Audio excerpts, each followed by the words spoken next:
take and pull that gray,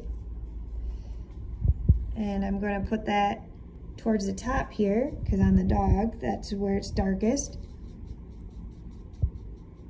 And it's very faint, so I'm going to add actually a little bit more pigment here. I'm going to do that again. Pull it down. And before I touch the pink, I'm going to go in, clean my brush, dry it off, and pull it down. Pull that. As I'm waiting for the ears to dry, it feels like the rest of the fur is pretty close to dry itself. But until then, I'm going to go in, and right around the snout here of this dog, there's a faint gray. So I'm going to take that gray I have here, which is my ivory black and a little bit of burnt sienna. Some people mix their own blacks, and I'm not going to get into that right now, but it's blue. Like, I'm not going to get into it. Anyway, so here I'm going to take some of my gray that I have, and that's even a little too dark, so I'm going to add more water.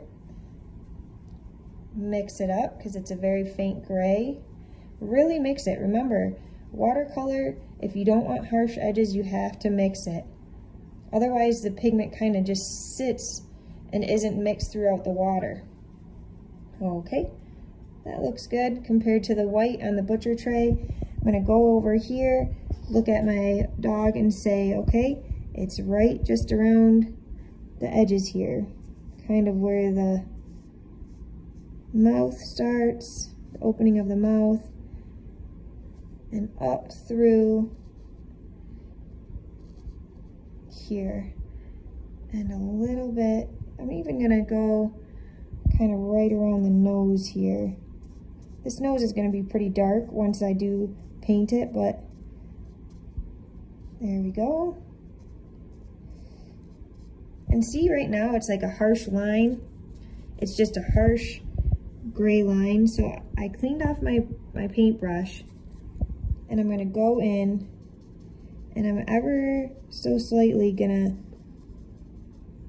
go around the edges. I'm not too worried about this outer edge right here, because that's gonna be a dark pigment later, but on this inner part, you can see on the snow, it's white. So I'm cleaning my brush, going through, picking up some of that pigment and blending it up. Now that my